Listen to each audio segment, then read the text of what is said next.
의 상징 솔로몬 성전이라는 제목으로 말씀을 나누기 원합니다. 지난주에 이제 솔로몬이 기본 상당에서 이제 1천 번제를 드리잖아요. 그때 하나님께서 이제 솔로몬의 꿈속에 나타나셔서 무슨 말씀하십니까? 무엇을 줄고 너는 내게 구하라 이렇게 말씀하시거든요. 그때 이제 하나님께 이 솔로몬이 무엇을 구합니까? 지혜를 구하잖아요. 왜냐면 더 정확하게 말하면 듣는 마음인데, 쇼메아 레브라고 되어 있죠.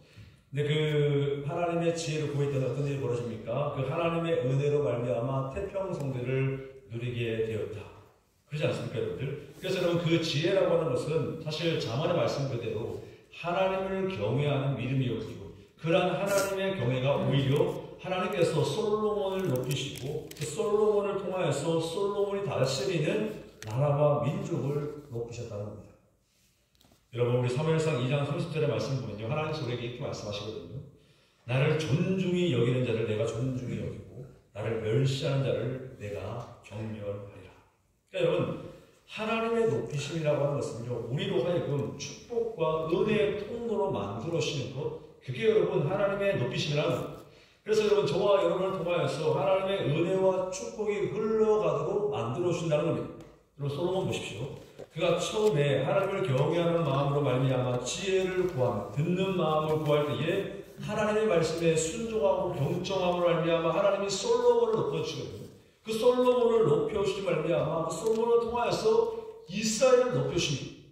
바로 하나님의 은혜와 복이 솔로몬을 통하여서 솔로몬의 가정과 그리고 그가 다스리는 나라와 민족으로 흘러 들어가게 되었다는 거예요. 그래서 솔로몬의 이스라엘이 태평성대를 누리게 되었다. 이거 지금 보여주고 있는 거 아닙니까? 근데 여러분 하나님을 존중히 여기면, 하나님이 그 사람을 존중히 여기시면 또 반면에 어떻습니까? 하나님을 멸시하는 사람을 하나님 뭐라고 말씀하십니까? 경멸하신다고 말씀하고 있습니다. 여러분 그 솔로몬 다시 한번 보면 노년에 이제 주변 강대국들하고 이제 그 정치적 이익을 위해서, 외교적인 이익을 위해서 정략 결혼을 많이 하잖아요. 정략 결혼. 그래가지고 뭐 애국 두로 뭐 여러 왕들의 그 딸들 정략 결혼을 많이 해서, 그러니까 여러분 성경을 보니까 솔로몬의 후궁이 700명 그리고 첩이 300명. 여러분들 후궁과 첩이 거의 1000명이나 됐어요.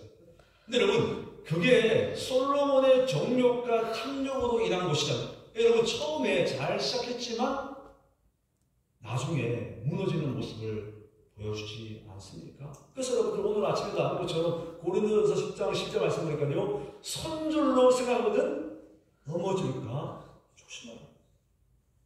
여러분 여기도 중요한 건 뭐냐면, 그러면서 이제 이방 나라의 우상이 이제 이스라엘 나라에 들어오지 않습니까? 그래서 여러분들 그 예루살렘 성전 안에, 예루살렘 안에 여러분 그 우상들이 가득 채워졌다는 거예요. 근데 여러분 결국 어떤 일이 벌어집니까? 여러분 하나님께서 가장 싫어하시는 게 뭡니까? 우상 숭배 아닙니까? 그 우상 숭배로 말미암아 하나님을 멸시했단 말이에요. 그랬더니 어떤 일이 벌어집니까? 솔로몬 이후 가운데 나라가 갈라지죠. 남한국 유다와 북한국 이스라엘.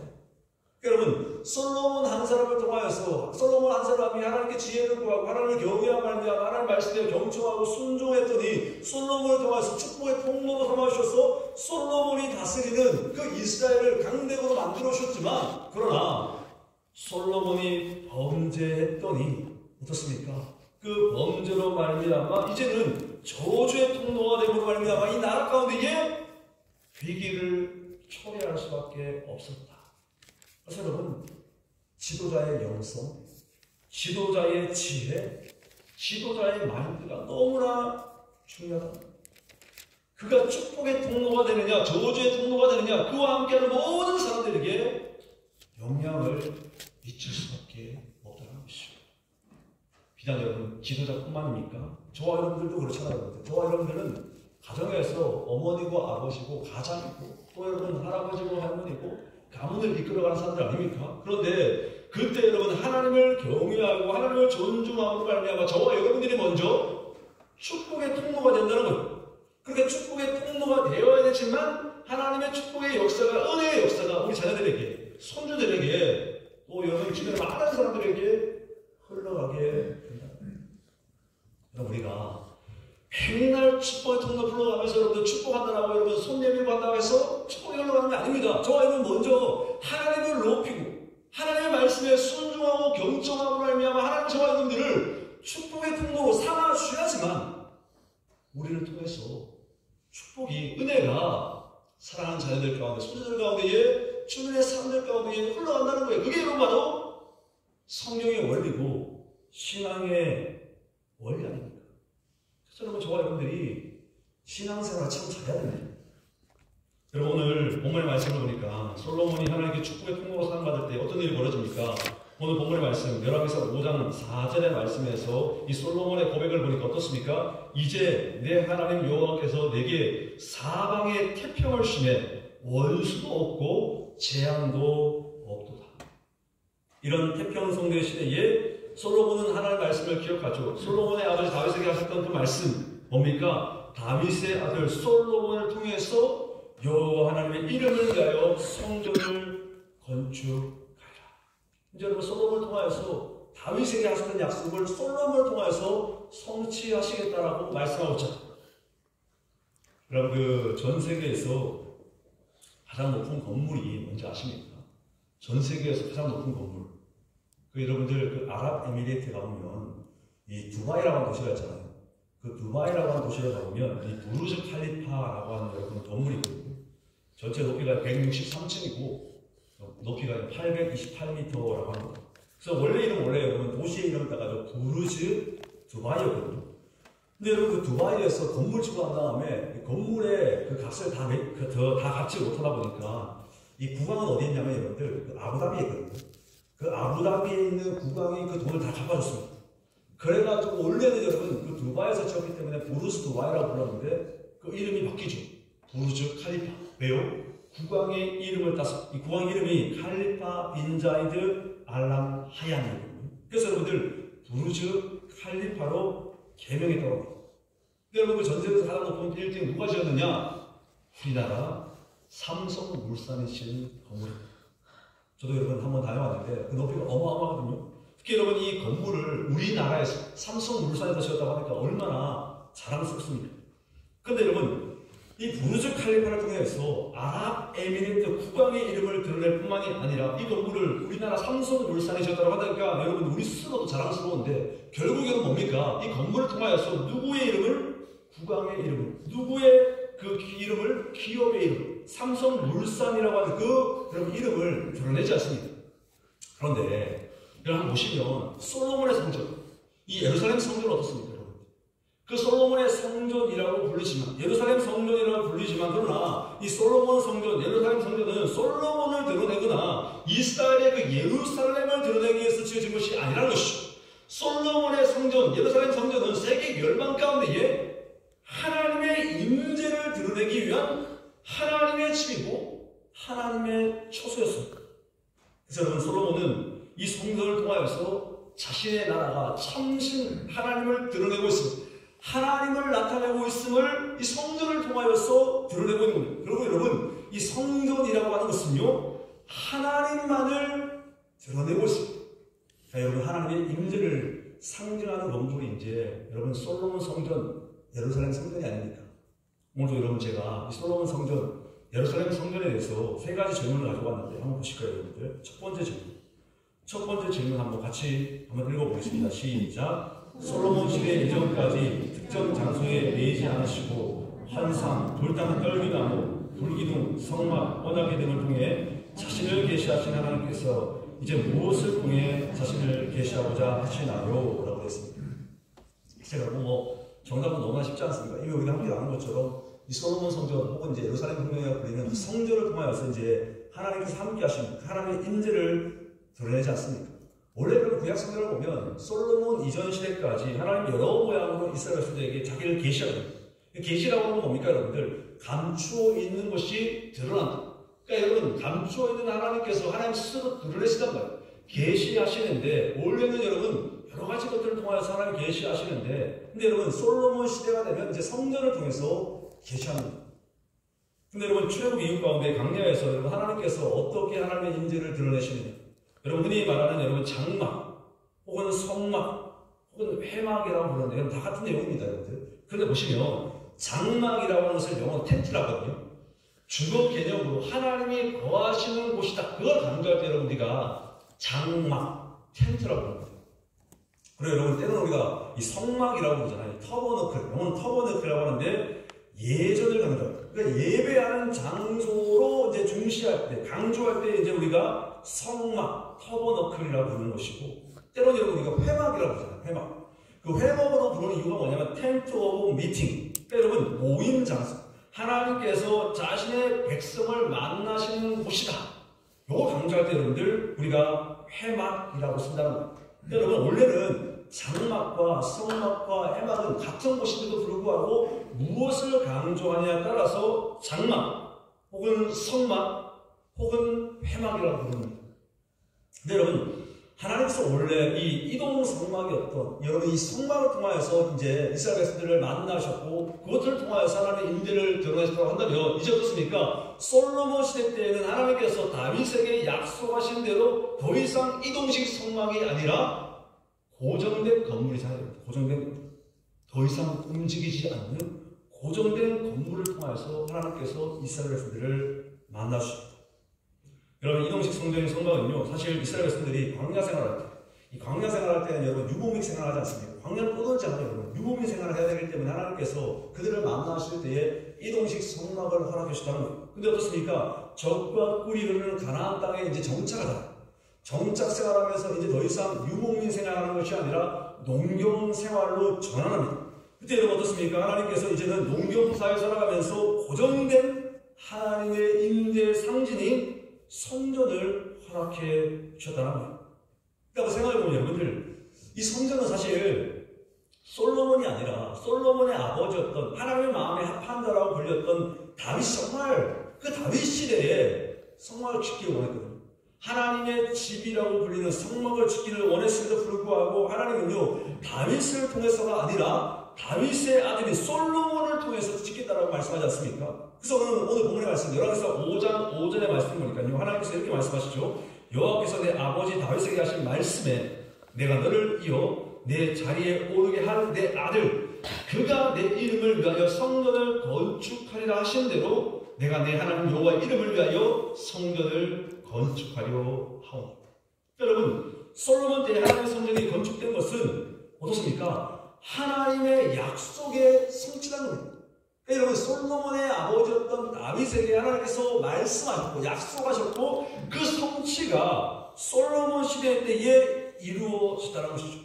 여러분 다윗의 계획대로 다윗 때에 성전이 건축되었으면 좋았겠지만 그러나 하나님의 뜻은 사람의 뜻과 다르다는 겁니다.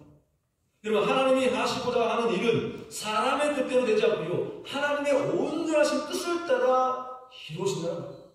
그래서 여러분 우리 인생 가운데서도 당장 뭔가가 이루어지지 않는다 할지라도 조급해하지 마십시오. 기다릴 수 있다고 한다면 하나님의 온전하신 뜻 우리의 성급한 뜻이 아니라 하나님의 온전하신 뜻에 따라 이루어지는 겁니다. 여러분 하나님은 성령 가운데서 그야말로 여러분 타이밍의 기계 아닙니다.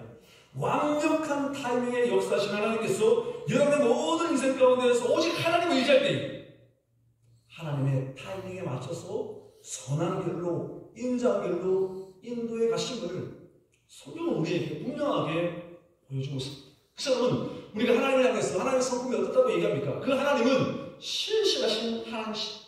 우리가 하나님을 향해서 신실하시다고 얘기할 때 그 하나님의 신실하심은 뭡니까? 그 하나님은 약속하신 바를 반드시 성취하신다. 그 의미가 여러분들 하나님은 신실하시다 그 의미에 담겨져 있습니다. 우리가 이것을 기억한다고 하면 우리의 기도가 언제 그렇게 강력해지는지 아십니까? 여러분 가장 강력한 기도가 뭔지 아십니까? 한번 기억하십시오. 그것은 뭐냐면 말씀을 의지해서 드리는 기도. 이게 여러분 그야말로 가장 강력한 기도라는 거예요. 왜 그렇습니까? 하나님은 신실하시기 때문에 하나님 약속하시면 분명하게 성취하시는 분이기 때문에 그렇다는 거예요. 하나님 의인의 강구는 역사하는 힘이 크다고 하셨는데 역사하여 주옵소서. 이렇게 기도하는 겁니다. 하나님 지혜를 구하며 꾸짖지 아니하시고 후회 주시려고 분명히 말씀하셨는데 지혜 주시고 우리 자녀들에게도 지혜를 주옵소서. 이렇게 기도하는 겁니다. 하나님 너는 내게 부르시라 내가 내게 응답하겠고 라고 말씀하셨는데 응답하여 주옵소서. 하나님 내가 이렇게 부르짖을 때에 말씀을 따라 응답하여 주옵소서. 하나님, 나는 여호와가 치료해 하나님의 말씀하셨는데 치유하시고 회복시켜 주옵소서.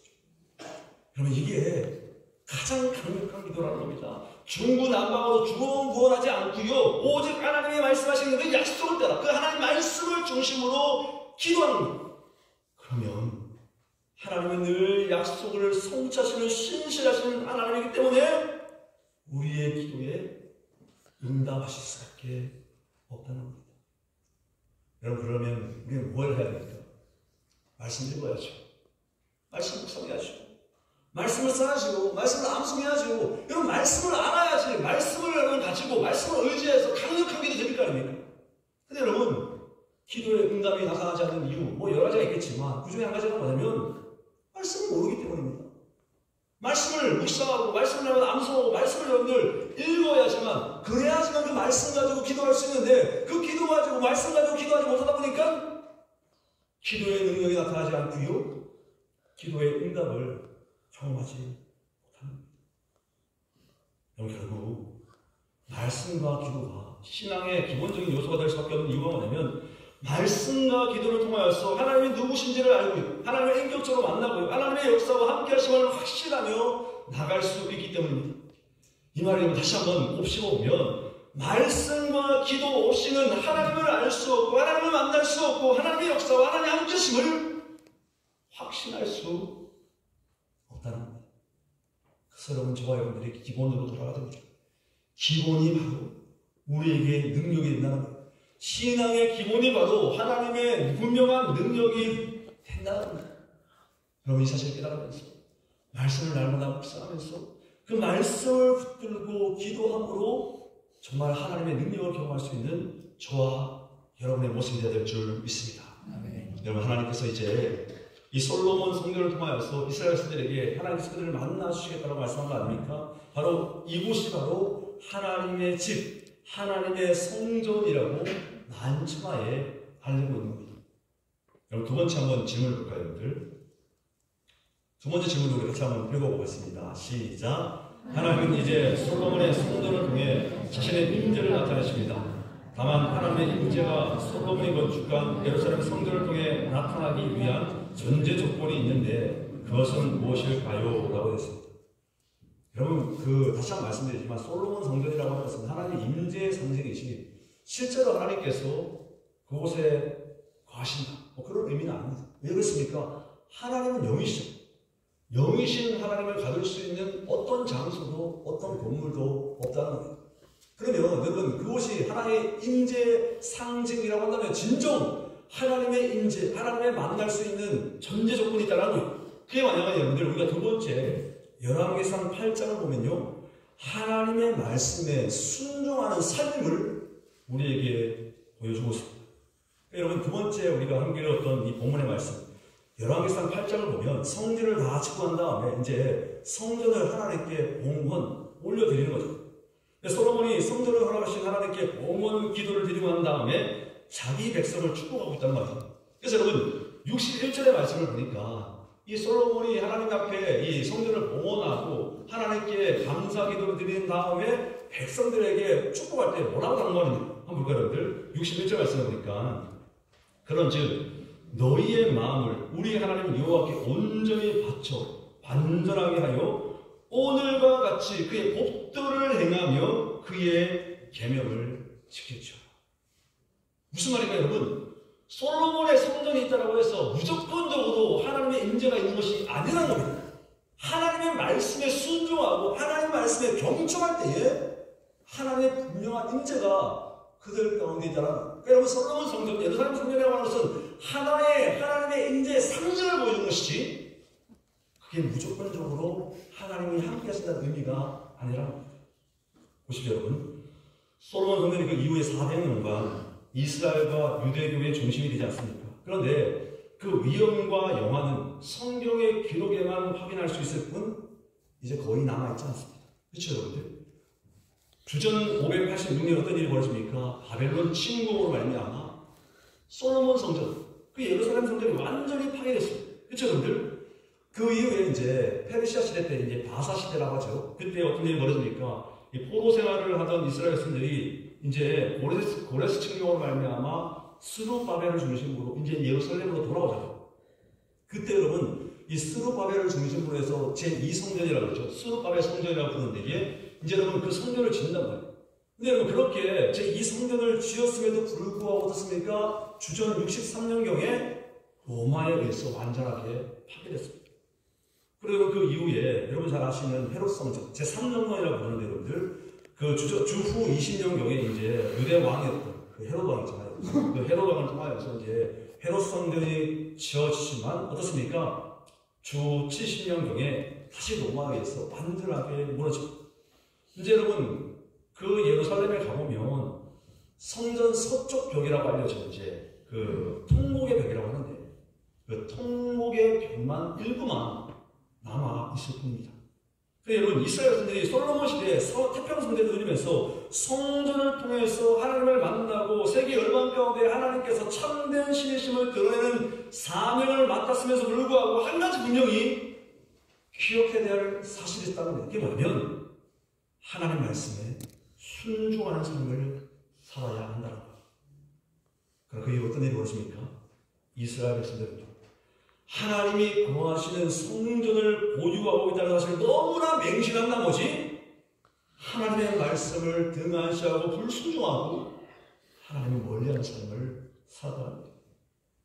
다시 한번 말씀드리지만 솔로몬의 성전은 하나님의 임재를 상징할 뿐 하나님이 솔로몬 성전에 진짜로 거하는 것은 아니었습니다. 왜냐하면 하나님 영이시기 때문에 어떤 시간과 공간으로도 하나님을 제한할 수 없다는 것. 하나님은 영이시기 때문에 시간과 공간을 초월하시고 어떤 건물로도 어떤 장소로도 하나님을 가둘 수 없다는 겁니다.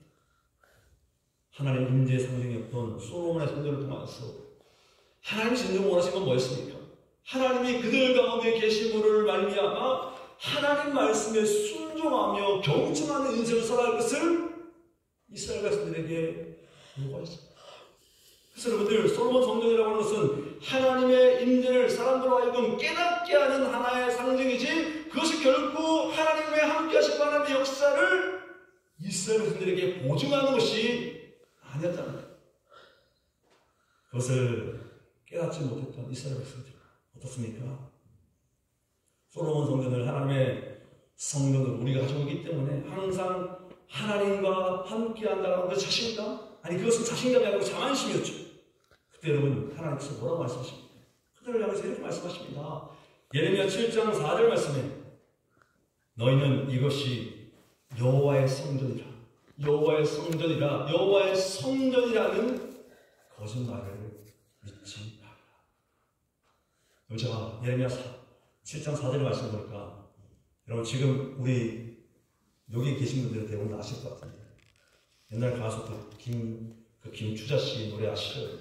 거짓말이야, 거짓말이야, 거짓말이야. 사랑도 거짓말, 웃음도 거짓말. 예, 지금 웃으시는 분들은 다들 그 시대 사람들이에요, 여러분들. 네, 우리 정윤씨 아버지.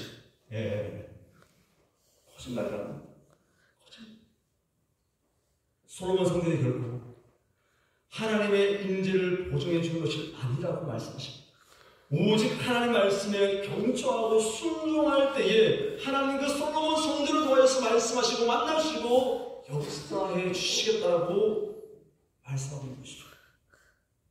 그래서 여러분들 포로 이후에 이 바벨론 포로로 끌려갔던 이스라엘 백성들이 이제 고레스 칙령으로 예루살렘 돌아올 때에 포로 귀환하지 않습니까? 그때 여러분 스룹바벨을 중심으로 성전이 건축되고 이제 여러분 그 이후에 느헤미야를 통해서 성벽이 제거되지 않습니까? 그런데 언제 분명한 하나님의 역사를 경험합니다. 단순히 여러분 스룹바벨 성전이 지어졌다고 해서 여러분 그 예루살렘 그 성벽이 건축되어졌다고 해서 하나님의 능력이 나타나는 것이 아니라 언제 하나님의 능력을 경험하느냐? 학사 에스라를 통하여서 하나님의 율법이 하나님의 말씀이 낭독되기 시작했을 때부터 하나님의 능력, 하나님의 역사가 분명하게 일어났다. 여러분 포로기 이후에서 여러분 더 이상 성경 중심의 신앙이 아니라 뭐라고 얘기합니까? 말씀 중심, 말씀을 통한 예배 신앙으로 나아가고 있음을 성경은 우리에게 분명하게 보여주고 있습니다. 그래서 이제 여러분 이스라엘 공동체가 장소가 아니라 말씀, 예배 공동체로 변화되게 되기 시작했다는 것을 보여준단 말이에요. 여러분, 그래서 우리가 날마다 우리 교회가 내 교회고 이 교회는 하나님이 임재하신다는 것을 아는 것이 신앙생활 아닙니다. 분명히 하나님의 말씀에 대한 경청과 순종 없이는 하나님의 임재도 하나님의 역사도 없는 거예요. 이미 여러분 성경을 통해서도 교회의 역사를 통해서도 증명된 사실 아닙니까? 사랑하는 여러분, 하나님의 말씀을 경외하고 경청하고 순종함으로 말미암아 하나님께 온전히 나가는 삶을 살아갈 때에 우리의 교회가 내 모든 삶의 진정 하나님이 임재하는 교회가 되는 것이고 하나님이 임재하는 삶이 되는 것이고 그 가운데에 하나님의 능력과 하나님의 역사가 일어나게 됩니다. 분명히 깨닫는 믿음의 성도도 되시기를 바랍니다. 마지막 세 번째 문제 볼까요, 여러분들? 세 번째 문제도 한번 같이 한번 읽어보겠습니다. 시작. 신약시대에 들어와 이제 예루살렘 성전은 다 무너지고 말았습니다. 이제 신약시대를 살아가는 우리에게 하나님이 구하시는 성전은 무엇을 가리키나요? 라고 되어 있습니다. 여러분 너무나 잘 아시는 것처럼 이제는 여러분 성전은 뭡니까? 저와 여러분이죠. 저와 여러분의 몸이, 저와 여러분이 바로 성전이라고 말씀하고 있습니다. 고린도전서 3장 16절 17절의 말씀 볼까요, 여러분들? 한번 찾아서 같이 한번 읽었으면 좋겠습니다, 여러분들. 너무나 중요한 말씀이고 여러분 너무 잘 아시는 말씀이지만 한번 찾아볼게요. 고린도전서 3장 16절 17절의 말씀입니다.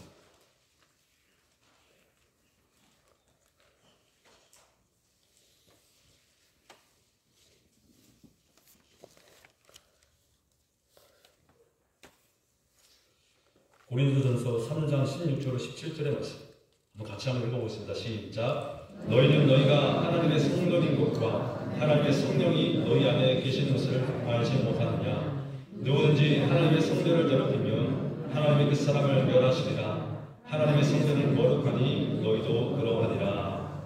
아멘. 여러분 이제 그 아까 전에 말씀드렸지만 솔로몬 성전, 또 스룹바벨 성전, 헤롯 성전, 제1성전, 2성전, 3성전 다 무너졌습니다. 완전히 무너졌고요. 이제 도비에 돌 하나 없이 다 무너졌습니다. 그렇습니까? 하나님의 말씀에 순종하지 않는 그 인생을 말입니다. 그래서 여러분 사도 바울이 이제 신약에 오면서 우리에게 뭐라고 얘기합니까? 하나님의 성전은 이제 우리의 몸, 우리의 자신이라고 설명하고 있죠. 저와 여러분 한 사람 한 사람이 바로 하나님의 성전이고 하나님의 성전, 저와 여러분이 하나님의 그 성전, 몸된 성전인데 그 몸된 성전 가운데에 성령님이 계신다. 하나님이 오신 성령님이 계신다라고 분명하게 말씀하고 있죠. 여러분 그 많은 사람들이 이런 질문을 많이 하잖아요. 뭐 술 마셔도 됩니까? 담배 피워도 됩니까? 뭐 그냥 내가 먹고 싶은 마음대로 먹어도 됩니까? 혼전 순결을 지켜야 되나요? 뭐 이런 질문을 많이 한단 말이에요. 물론 여러분들은 이제 좀 너무나 이제 신앙생활을 많이 하다 보니까 너무나 잘 알고 있지만 특히 젊은 청년들은 제가 만날 때마다 이런 얘기 합니다. 그러니까 목사는 제가 술 마셔도 됩니다. 담배 피워도 됩니다. 기러기를 바라는 것 같아요. 제 생각은. 만날 때마다 여러분 질문이 뭐냐 물어보면 그 질문 한단 말이에요. 근데 여러분 뭐 청년들에게 여러분 이건 해라 이거 하지 마라 한다고 해서 그 사람들이 지킬 사람들입니까? 제가 항상 얘기하는 게 뭐냐면 이런 얘기합니다. 성경은 저와 여러분들을 하나님의 성전이라고 부릅니다. 저와 여러분의 몸이 하나님의 성전이라는 것. 저와 여러분 안에 거룩하신 하나님의 영, 성령님이 계신다고 합니다. 그러면 성전인 저와 여러분의 몸은 건강한 어떤 거룩해야 되겠죠. 그러면 우리는 무엇을 선택해야 될까? 이렇게밖에 여러분 대답해 줄 수가 없습니다. 제가 뭐 해라 하지 마라 한다고 해서 그 사람들이 지켜서 안 됩니까? 그들에게 여러분 선택할 권리를 준다는 거예요. 그럼 하나님은 이제 장소, 건물의 성전이 아니라 저와 여러분이 바로 성전이고 저와 여러분 안에 성령님이 거하신다고 말씀하십니다. 그러니까 여러분 우리가 성령님을 모시는 사람이라고 한다면 우리가 바로 여러분 거룩한 성전이라고 한다면 술, 담배, 기호식품, 혼전, 순결 여러 가지 질문 앞에서 과연 우리는 어떻게 행동해야 되는 겁니까? 여러분 제가 고등학교 다닐 때 성가대 썼거든요. 그때 한 집사님이 이제 성악을 하시는 분인데 이분이 담배를 피워요. 근데 제가 여러분 우리 몸은 거룩한 성전이다. 그 말씀을 이제 목사님으로 들었거든요. 진짜 여러분, 제가 어리니까 그 집사님 친하기도 하니까 당도라고 제가 그 담배를 피우고 있는 집사님에게 이렇게 말씀. 담배를 피우는 몇 년에 제가 이렇게 얘기했던 거예요. 집사님, 목사님께서 우리 몸은 거룩한 성전이라고 말씀하셨는데 집사님 담배 피워도 되는 겁니까? 그랬더니 여러분, 이분이 당황하면서 뭐라고 하시는가?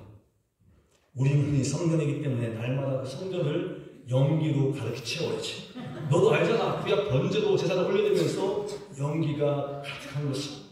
이런 말도 안 되는 소리를 하고 있습니다. 여러분들, 변명이죠. 변명. 여러분, 우리가 변명하지 않고 진정 주님이 말씀하신 대로 우리 몸이 성령님이 거하시는 거룩한 성전이라고 한다면 과연 우리는 어떤 인생으로 나아가야 되겠습니까? 그래서 여러분, 어떤 인생에서 질문을 할 때 가령 술을 마셔야 됩니까? 담배를 피워야 됩니까? 문신을 해야 됩니까? 뭐 그런 등등등 물어볼 때마다 스스로에게 솔직히 묻고 솔직히 대답하면 됩니다. 내 몸이 하나님이 거하시는 거룩한 성전인데 그 거룩한 성전을 나는 과연 어떻게 돼야 되겠는가? 솔직한 질문을 통해서 솔직한 대답을 스스로가 내리면 됩니다. 그러면 분명히 기억해야 될 것은 뭡니까? 우리 몸은 바로 하나님이 거하시는, 성령님이 거하시는 거룩한 성전. 우리가 날마다 하나님과 함께함을 기억하면서 이 사실을 붙잡고 나갑니다. 그리고 그 하나님의 성령의 역사가 오직 하나님의 말씀에 순종하고 경청함으로 말미암아 일어난다는 것. 내 안에 계시는 성령, 내 안에 계시는 그 하나님, 그 하나님의 역시 성령에게 날마다 묻고 의지하는 삶을 살아가고자 할 때에 내 안에 계시는 성령님의 분명한 역사가 일어나게 되는 겁니다. 사랑하는 여러분, 이번 한 주간 그 사실을 기억하면서 내 안에 계시는 하나님의 그 성령님의 날마다 화장하고 의지하고 모셔드리는 삶을 통하여서 그 성령님의 말씀에 귀를 기울이고 경청하고 순종함으로 말미암아 우리 모든 삶 속에서 놀라운 성령의 역사를 경험할 수 있는 믿음의 백성들 되기를 예수님의 이름으로 축원드립니다. 기도하겠습니다. 하나님, 은혜와 사랑을 감사드립니다.